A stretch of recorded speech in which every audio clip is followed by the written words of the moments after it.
Hey guys, good evening. This side Rahul Magan here as a Group Chief Executive Officer, Treasury Consulting, and also a venture capitalist. As we speak, Treasury Consulting is a multinational headquartered group based out Singapore. We are a multinational multi-asset hedge fund, which effectively means that we are taking positions in multiple asset classes of the globe. But having said that, we are 100% prop. By prop means no third party. I repeat, no third party can invest capital in our funds. Please do take a note of that. Guys, we need to understand one thing very clearly. As far as the ADR is concerned, now by ADR I mean alternate dispute resolution, which is the functional competence of the arbitrator. If I go theoretically, then ADR is applied on almost everything. Example, the matrimonial disputes.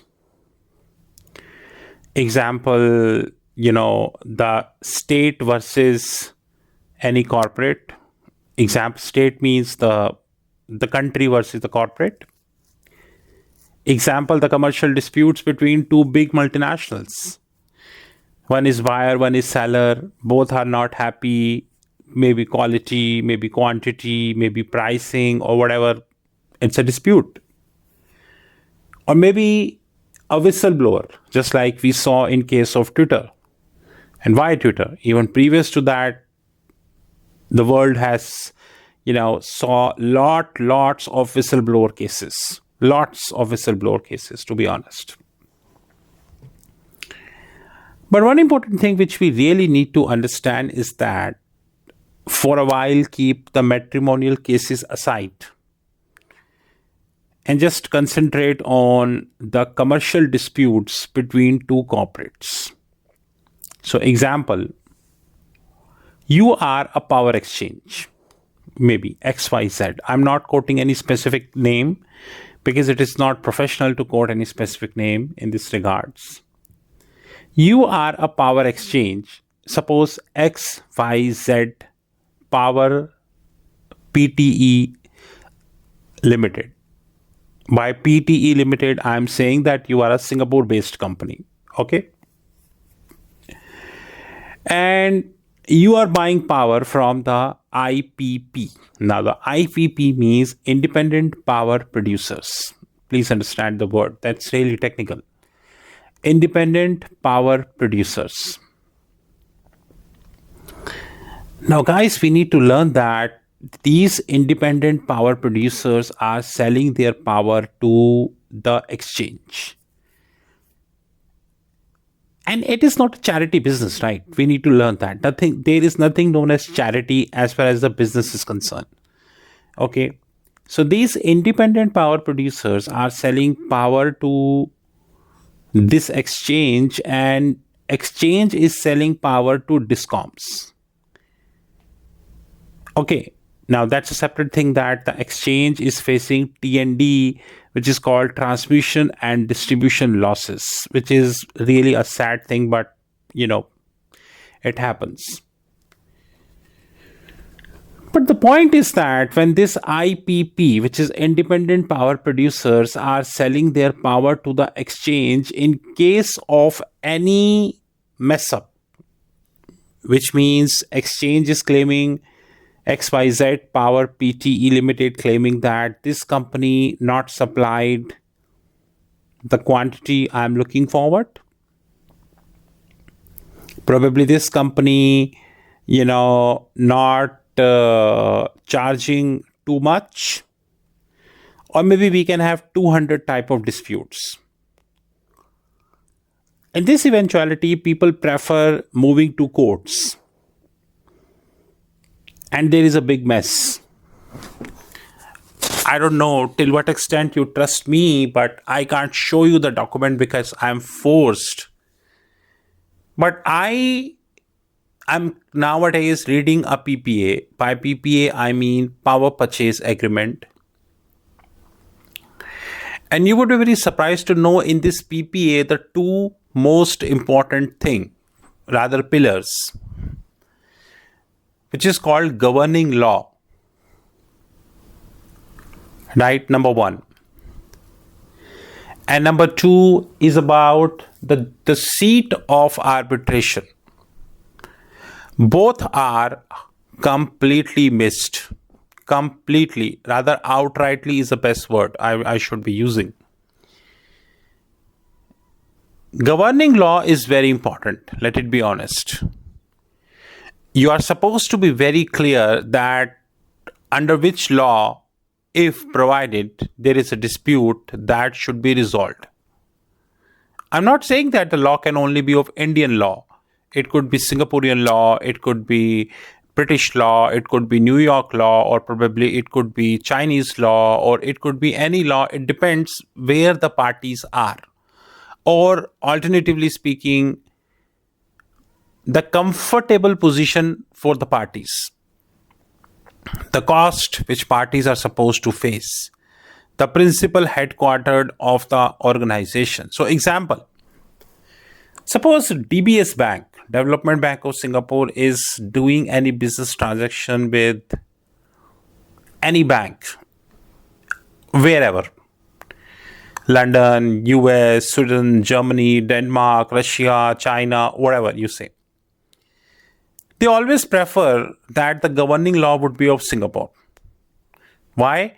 DBS is none other than a bank owned by government of Singapore. So they always comfortable with the Singaporean laws. On the contrary, if I say Goldman Sachs, they always prefer the New York law. If I say Standard Chartered, they prefer British law, also known as English law. But I'm not saying that this is must or this is hard and fast rule. There is nothing hard and fast as far as the contracting is concerned. And this is what we really need to learn and we really need to understand.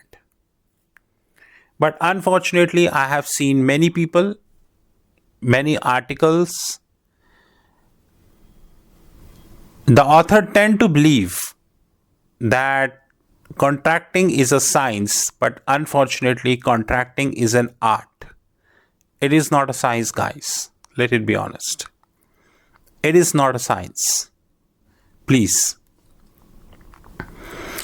In case of disputes, you need to understand that one of the ways of ADR, which is called alternate dispute resolution, is arbitration, which means a third independent and impartial party. I know that independent and impartial are very heavy words which I am using. I completely agree with you. And I'm not defending myself that independent and impartial are not the heavy words. They are very heavy words which we are using, especially in 2022 when almost every second day a fraud is coming. But if I go with the textbook definition, then in arbitration, an independent and impartial arbitrator would come into the picture. And he would be negotiating either side. Now, this is called one-way arbitration, which means a single arbitrator is between both the parties and try to resolve this amicably outside the court in a little less expensive way and quick. That's more important. Sometimes both parties prefer to have their arbitrators. This is called multi-way arbitration. And both parties' arbitrator would be interacting with the arbitral tribunal, which is called AT, arbitral tribunal. In this regard, we end up having called arbitral proceedings, which means you have two parties and both parties have their so-called independent arbitrators. I know it's a very heavy word. And they first interact with each other, try to resolve the problem. Provided they fail, they would be interacting with Mr. C, who is heading the arbitral tribunal. But guys, one thing which we need to understand, which we are forgetting, and I haven't seen this in most of the books which I always read about arbitration, the case studies which are available in the public domain about arbitration proceedings, awards and all, is the functional competitiveness of the arbitrator. And that's very important. Because for matrimonial cases, there is hardly any functional competitiveness required.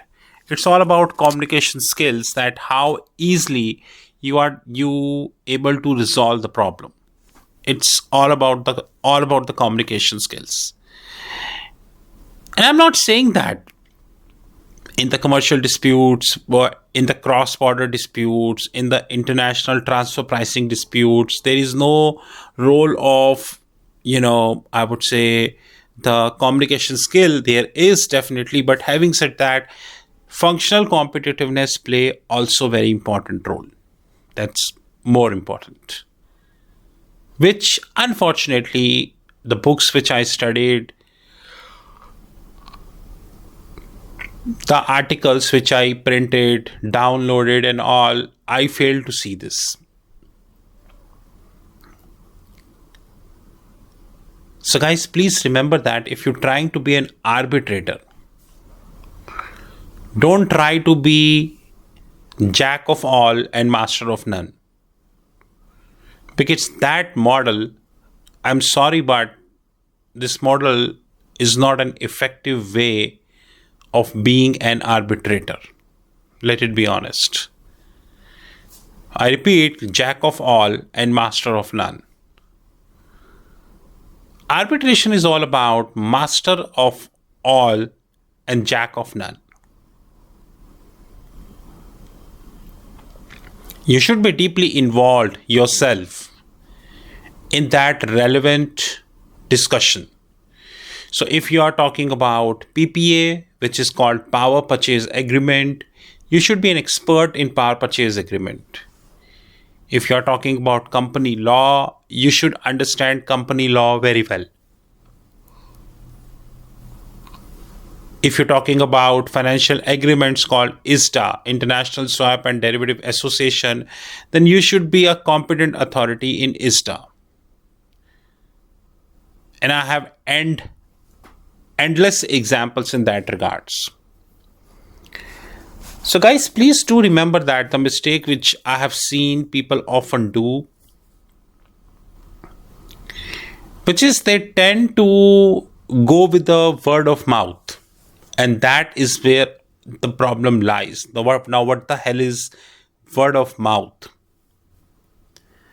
When you hire an arbitrator, especially in the financial contracting, and especially in the commodities contracting, which includes gold, silver, platinum, probably titanium, uranium, copper, nickel, zinc, zinc, aluminum, and whatnot. That arbitrator is supposed to be a functionally competent person. He's supposed to be an authority who do understand each and everything, that too in detail. Because if don't,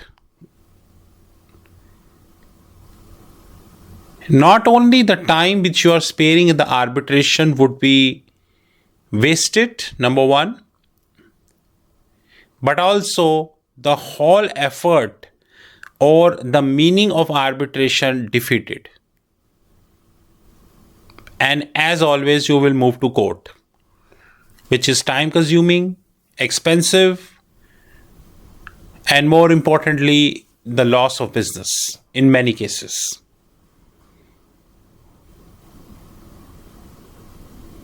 So please do remember that if your financial contract is having the applicability, I repeat, applicability of ADR, which is called alternate dispute resolution, and in this you mention arbitration very clearly and upfrontly, then guys, please focus on the functional competitiveness of the arbitrator. That's more important. Rest, it's up to you. This is Rahul Magan from Treasury Consulting Group. You need my personal number 9899242978. Have a great time ahead, guys, and we are meeting soon. Thank you.